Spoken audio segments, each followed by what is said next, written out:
Jason Newsted, the man who always stood quietly at the corner of the stage amid the screeching guitars and the roar of thousands of fans.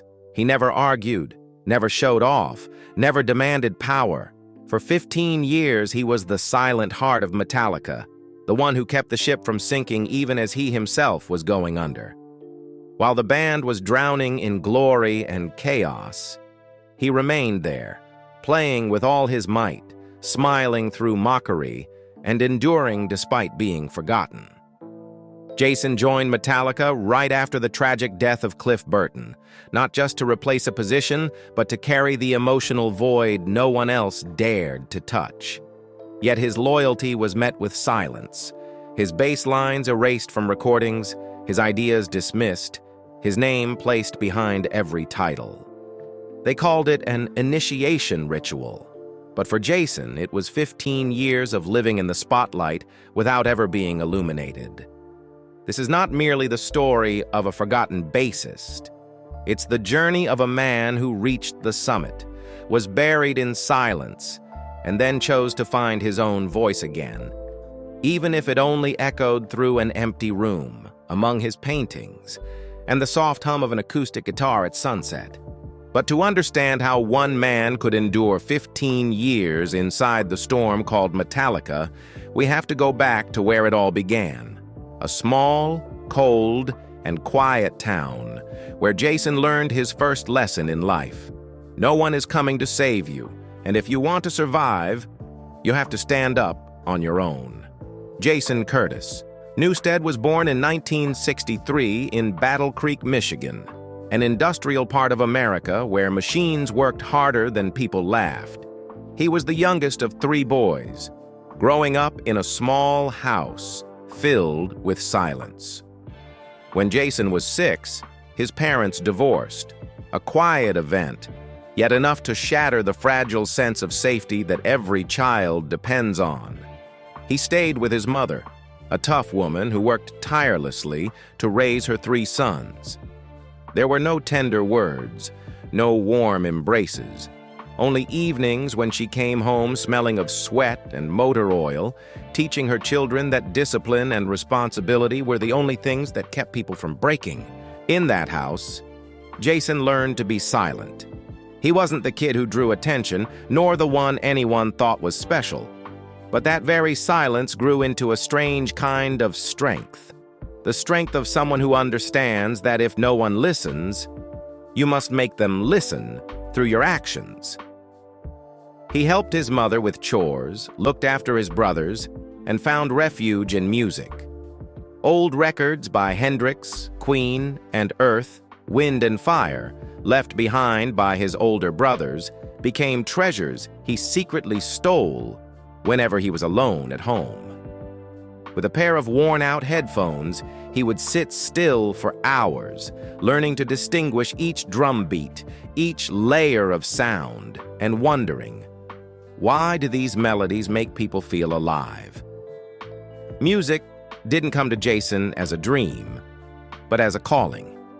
At 9 years old, he was given his first guitar, a cheap instrument with rusted strings. He didn't know how to tune it. No one showed him how to play, but he kept strumming every note, scribbling symbols on paper, naming his clumsy melodies as if they had souls of their own. He didn't realize that this lonely patience would become the most valuable asset of his life.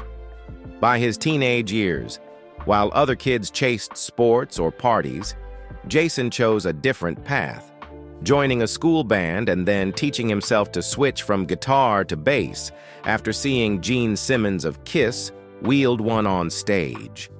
In that image, he found what he had been missing. Not visibility, but the silent power that holds everything above it together. Life in Michigan was harsh, but it shaped Jason into someone who could endure, who could work hard, and who could keep his word. When his father died of illness, Jason was 15. The loss carved itself deep into his mind, leaving him with an unspoken vow: never abandon anything he starts. When he graduated high school, Jason stood at the same crossroads as most Midwestern boys. work in a factory, go to college, or take the reckless leap into the unknown. He chose the third, packing his bass, an old suitcase, a few saved dollars, and a burning desire to live through music. No one believed he would make it far, but Jason was used to being doubted. And once he decided, he never looked back. The old car sped across the barren fields of Michigan, heading toward Arizona, where the sun burned mercilessly, but at least it was real light. There, the journey of Jason Newsted, the man who would rise from the shadows into the ranks of legends, truly began. Phoenix, Arizona, where the sun seemed intent on burning everything to ash, was also where Jason Newsted began rebuilding his life from nothing. Amid the dry desert heat and the clamor of an expanding city, a small band with a strange name, Flotsam and Jetsam, was looking for a new bassist. They had no money, no contracts, only the shared belief that music could free them from an ordinary life. Jason came to them and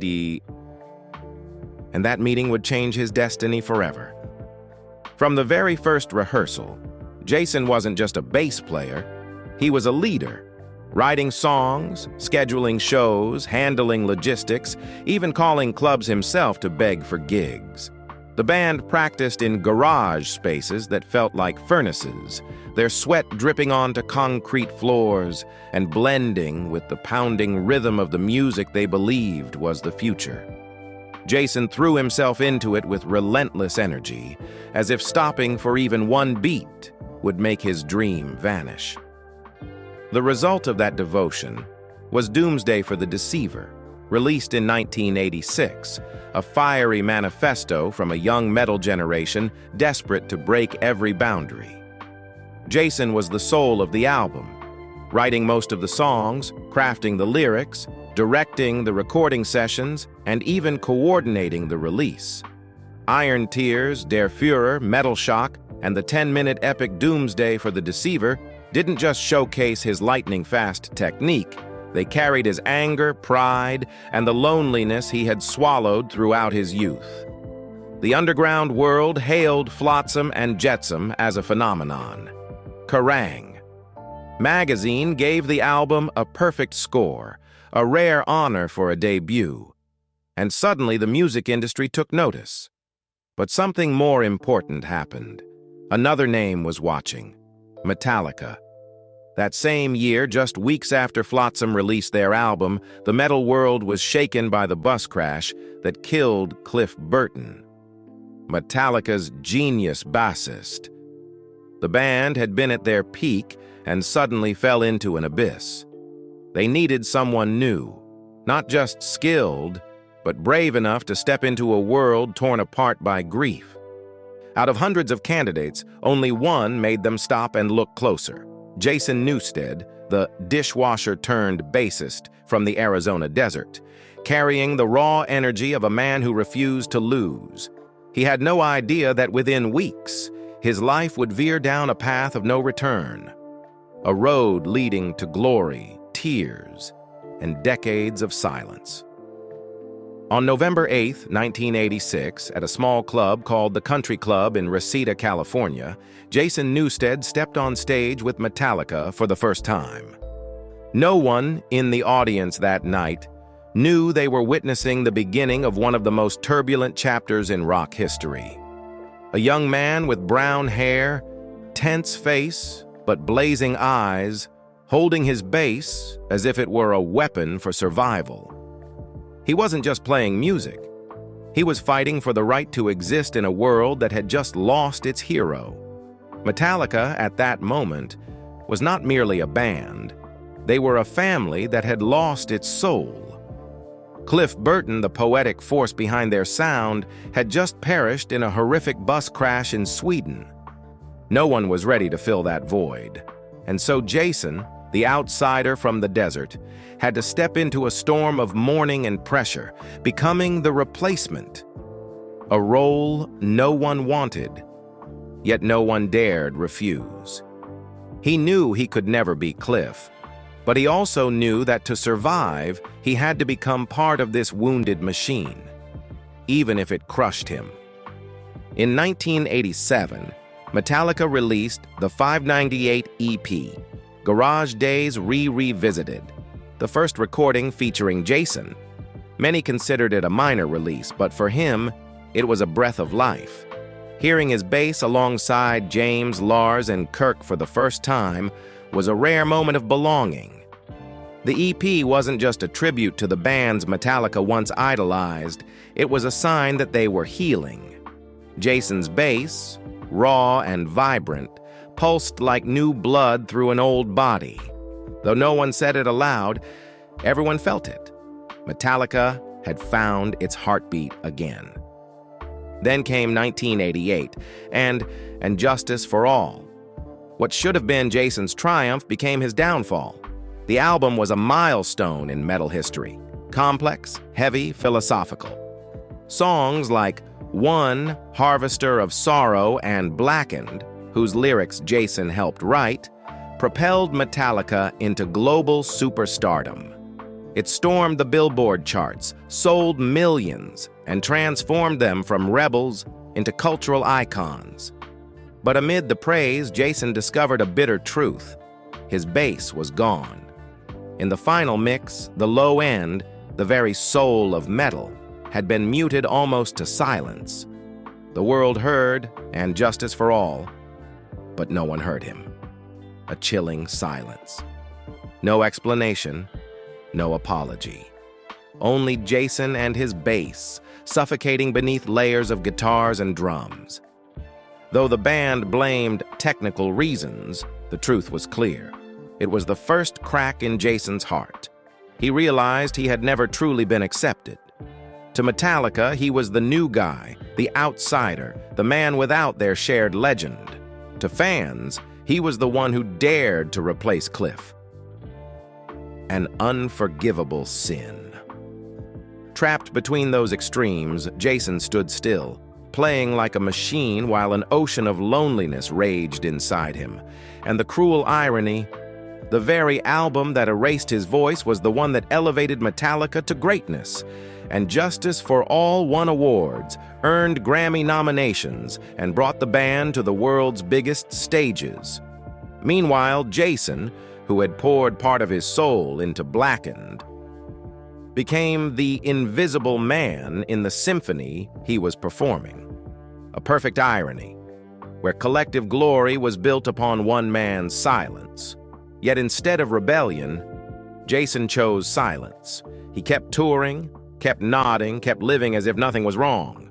Because deep down, he knew Metallica was entering its greatest era, and even if no one could see him, he was still part of it. In 1991, the music world was shaken once again. Metallica released their self-titled album, later known simply as the Black Album. For Jason, it was the greatest milestone of his career, yet also the moment when light and darkness intertwined most sharply. The record marked a historic turning point.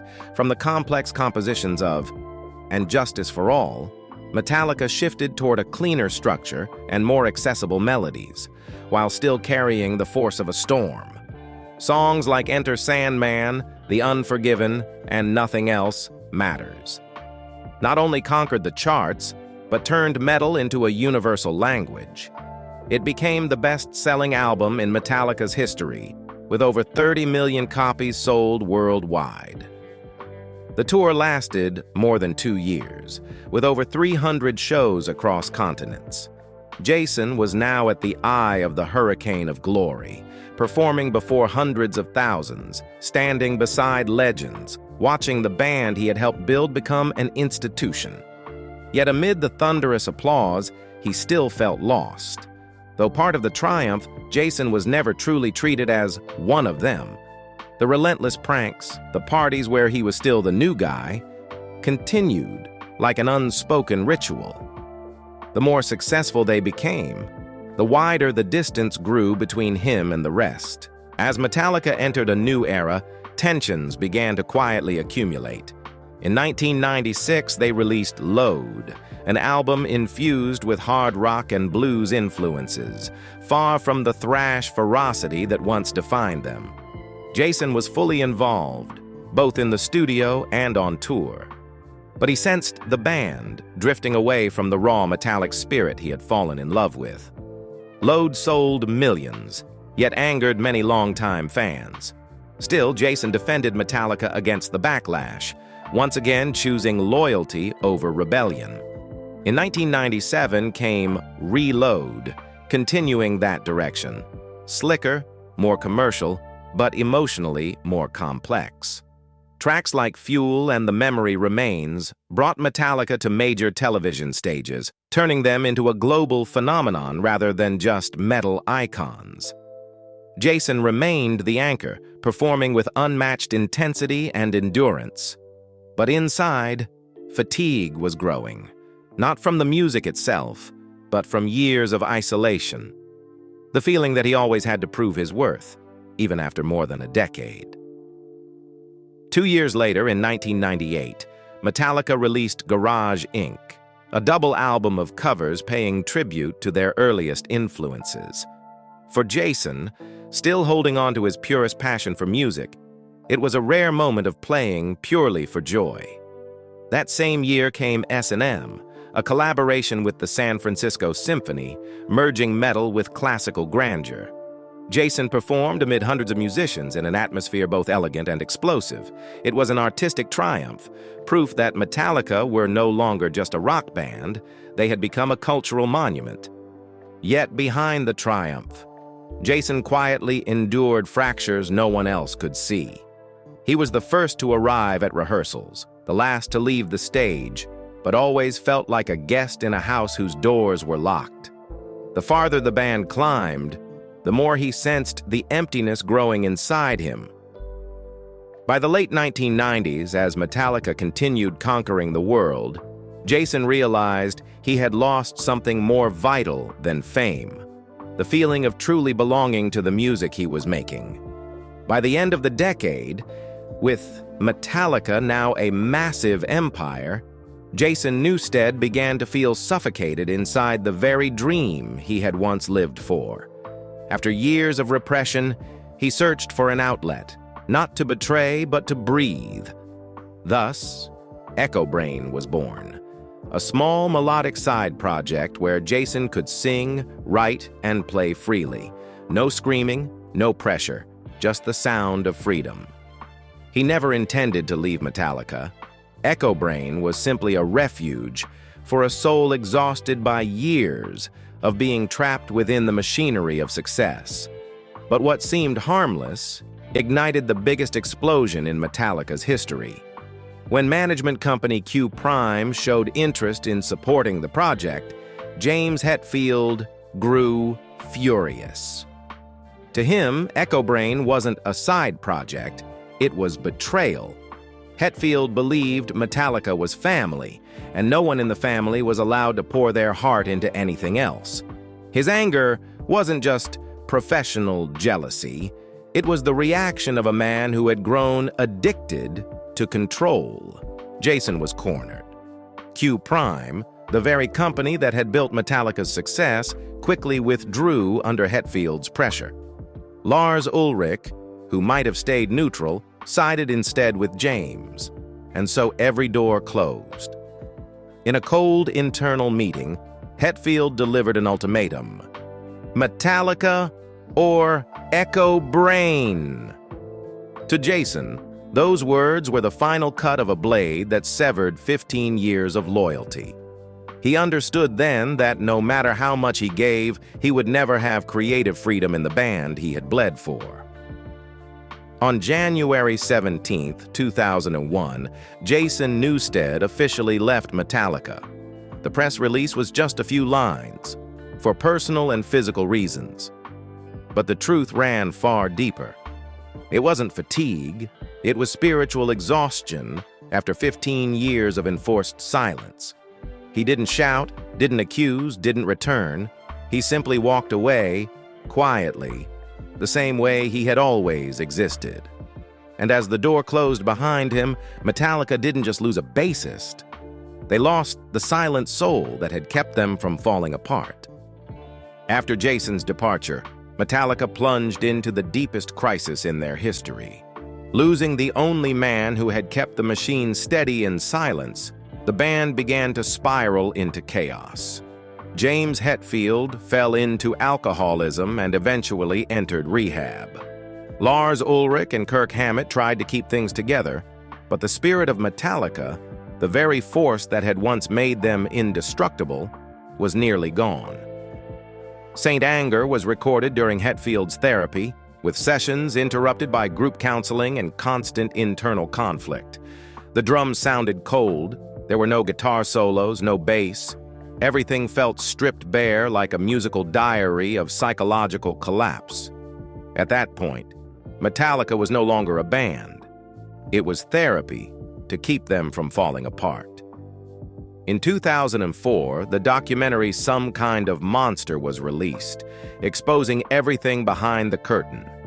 The world watched as Metallica argued, fractured, and tried to rebuild themselves. In one haunting scene, Lars Ulrich admitted, "Jason was the victim of control." That short sentence carried the full weight of the truth Jason had endured.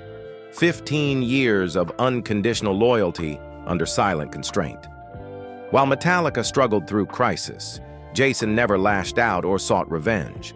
In one interview, he simply said, "I have no regrets, no bitterness, no excuses, just the calm acceptance of a man who had lost everything to preserve himself." In 2002, Echobrain officially released its debut album. Critics gave it average reviews, but for Jason, it was his greatest victory, a declaration of freedom. He didn't need to top charts. It was enough to sing, to write, and to live as a true artist. He continued his journey by joining Canada's progressive metal band, Voivod, then toured with Ozzy Osbourne for Ozzfest 2003. 2 years later, he appeared in the supergroup Rockstar Supernova, 2006, alongside Tommy Lee and Gilby Clarke. Jason no longer needed fame. All he needed was music, as long as it kept his heart beating. In 2006, an injury during practice tore a tendon in his shoulder, a wound that nearly ended his ability to play bass professionally, the very craft that had defined his life. Jason fell into depression, relied on painkillers for a long period, and at times vanished entirely from the music scene. The artist who once made thousands scream now sat alone in a silent room, staring at a blank wall. Then he found another outlet, a paintbrush. Jason began painting. Every stroke on the canvas carried echoes of years of suffocation, pain transformed into form and color. He painted as if playing bass with his left hand, slow, patient, deeply emotional. Visual art became his way of continuing to tell his story, not through riffs, but through light and shadow. In that world, no one controlled him. No one muted him. There was only Jason and freedom, the one thing he had spent half his life searching for. But to understand the price Jason paid during his years with Metallica, one must go back to when the band was still climbing toward its peak, not when it fell apart. Soon after joining Metallica, amid the relentless touring of the late 1980s, Jason entered a relationship that seemed to offer what music could not: a home. He and Judy Talbot met before Jason's fame truly exploded, when he was still the new guy just trying to hold on inside a roaring machine. In 1988, they married. It was the same period when Metallica began its most grueling work cycle, tour after tour, studio after studio, with no line between day and night. Judy became his only anchor outside the band, the person waiting for him to come home after exhausting tours. But that marriage was almost immediately crushed by the very rhythm that consumed Jason's life. As Metallica geared up for the Black Album era, endless recording sessions, touring schedules, mounting responsibilities, and constant tension, Jason vanished from his personal world. He spent nearly all his time on the road, in the studio, or navigating the internal politics of the band, forever trying to prove his worth within Metallica. Judy, meanwhile, was left to live with a husband who was never truly there. Physically drained, emotionally distant, bringing home the chaos of the band but unable to share it. With no children to hold them together and no quiet space to heal, their relationship slowly eroded. Around 1990-1991, just as Metallica was entering the decisive phase of the Black Album, the record that would become their greatest commercial triumph, Jason and Judy's marriage came to an end. They divorced quietly, without publicity or drama, in the same manner as everything else in Jason's private life. Painful, but silent. After years of being drained by stage lights and physical pain, Jason Newsted finally learned to slow down. He spent most of his time in a small studio in Jupiter, Florida, where painting gradually replaced the heavy bass lines that had defined his life. It was in that quiet space that he met Nicole Leigh Smith, an oil painter and sculptor who shared the calm rhythm of life he had been seeking. She didn't come to him for music nor for the glorious past of Metallica, but because she was drawn to the way Jason saw the world, restless yet honest, weary yet unbroken. At first, they were just two artists sharing a corner of the studio, sitting for hours before blank canvases without needing to speak. Love came slowly, like a chemical reaction between two souls worn down by the outside world. In Nicole, Jason found a rare kind of understanding. She never brought up the stage, never asked why he left Metallica. She simply said, "Every artist has their own way of telling their story." From then on, art became their shared language, a bridge that allowed Jason to come back to life. They were together for years before deciding to marry in 2012 in a small private ceremony among close friends. No media, no magazines, no mention of the title former Metallica bassist. Just two people who had lost everything, now choosing to keep each other. After the wedding, they built a small seaside home in Florida, turning part of it into a painting studio and the rest into a music and garden space. Nicole grew flowers, Jason cared for animals, and their days were no longer measured by concerts, but by finished paintings and new acoustic songs he wrote. Though happy, their life was not without turbulence. Jason still carried the lasting pain from his shoulder injury, unpredictable flare-ups that often forced him to stop playing. Nicole cared for him but understood his inner struggle. A man who had once lived by noise now had to accept silence. There were days when Jason smashed a half-finished painting, collapsing in the middle of the studio, and Nicole would quietly gather the torn canvas pieces. They loved each other through patience, by accepting that love cannot always heal pain, but it can help you walk through it without falling. They had no children, partly because Jason's health no longer allowed it, but also because both knew they had already found in each other a complete form of family, one that needed no promises, only presence. Occasionally, Nicole held her own art exhibitions, and Jason stood quietly in the back, smiling when someone recognized her as his wife. He was no longer the center of the world, and that was precisely what made him feel truly alive. Their relationship was not a reward after fame, but redemption after years of self-destruction. Nicole didn't change Jason's past. She helped him forgive it. In a world that once devoured him, she became the only space where he didn't have to fight to be loved.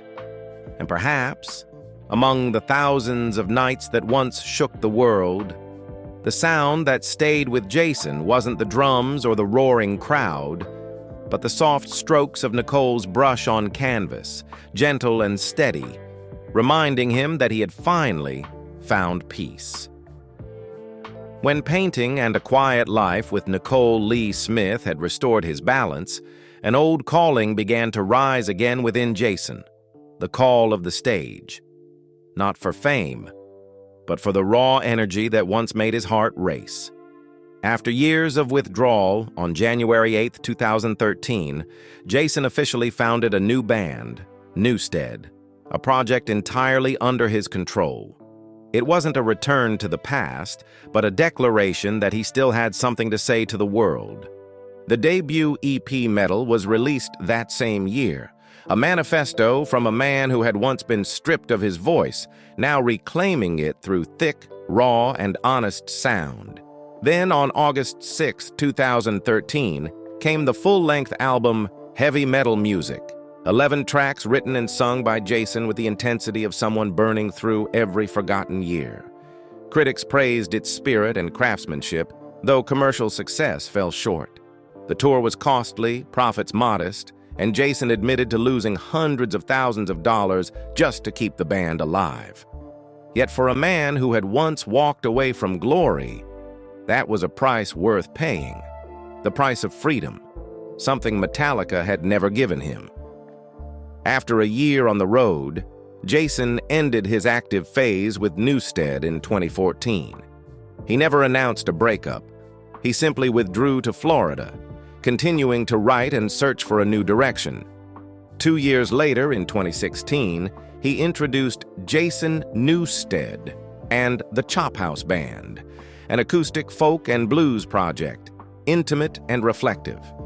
It was no longer music for rebellion, but for breathing. Jason played songs he wrote for Nicole, about peace, memory, and the years he had once lost himself. As time passed, people grew accustomed to a simpler Jason, gray-haired in linen shirts, playing acoustic guitar at small charity gigs. But in 2023, the name Newsted returned unexpectedly. He revived the band, recruited new members, and performed his first show in nearly a decade. When the first bass note echoed, people no longer saw a former member of Metallica. They saw a man who had completed the full circle of fame and loss, returning not to reclaim glory, but to affirm something deeper. He was still here, still alive, still in love with music, and finally, truly free. As he entered his 60s, Jason Newsted had long stepped away from the blazing stages, yet his life had begun to take on the calm, profound shape of a seasoned artist. He no longer needed to prove anything. Though he possessed a fortune of several tens of millions of dollars accumulated from decades of touring, royalties, and creative projects, Jason lived with remarkable simplicity. No luxury cars, no grand mansions. Most of his wealth went into art and community-based endeavors. In recent years, he opened a personal shop on the platform Reverb, selling the basses, amplifiers, and instruments that had accompanied him throughout his career, not for profit, but to pass on what he called the soul of music to the next generation. To him, instruments should not be locked in glass cases. They should live on in the hands of young musicians still searching for their own voices. Music gradually moved into the background, but painting brought Jason to another stage in life. He became a professional visual artist, focusing on abstract works using oil and acrylic. His paintings, dark, textured, raw, seemed to hold the silent scream of a life once buried beneath noise, and they soon drew attention. His art has been exhibited across the United States, from California to Florida, including solo shows in Palm Beach and Jupiter. Many pieces sold for high prices, but for Jason, money was never the point. What mattered was being able to tell his story again, not through sound, but through color. From time to time, Jason still returned to the stage with the Chop House Band, performing at charity concerts or small community events. He was no longer the centerpiece, but every time he appeared, audiences felt that familiar surge of emotion, the same raw honesty that once defined him. The reunions with Metallica in 2009, Rock and Roll Hall of Fame, and 2011, the band's 30th anniversary, were rare moments when the four men who once set the metal world on fire stood together again. There was no bitterness, no resentment, only mutual respect after all the wounds had healed. Jason Newsted was never just a talented bassist. He became a symbol of loyalty, resilience, and integrity in a world where fame often devours fragile souls. From a dishwasher chasing a dream to a man who stood in the eye of Metallica's storm, Jason never lost his humility or his faith in honest work. He walked through both light and darkness, was once cast aside from the very home he helped build, yet never once spoke ill of it or denied his past. Jason's legacy does not lie in record sales or Grammy awards, but in the way he lived, genuine, devoted, and uncompromising. He embodied the artist who chose silence over conflict, who chose to walk away rather than betray himself. His bass lines in Blackened, Harvester of Sorrow, and Sad But True are still remembered as the heartbeat of heavy metal's golden era. And even after leaving the band, his spirit endures in every riff, every vibration of the strings. A reminder to Metallica that a family is built not only on glory, but on those who sacrifice quietly to keep it alive. Today, fans still call him by a name filled with affection, the forgotten soul of Metallica. And ironically, that very forgetfulness has made him more unforgettable than ever. Even Lars Ulrich and James Hetfield, the two men whose ultimatum led to his departure, have publicly expressed gratitude and respect many times. They've admitted that without Jason, Metallica might have collapsed after Cliff Burton's death.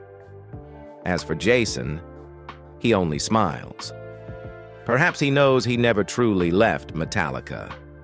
He simply chose to stand behind them, where the sound of loyalty continues to echo long after the lights have gone out. Jason Newsted is not just a chapter in Metallica's history.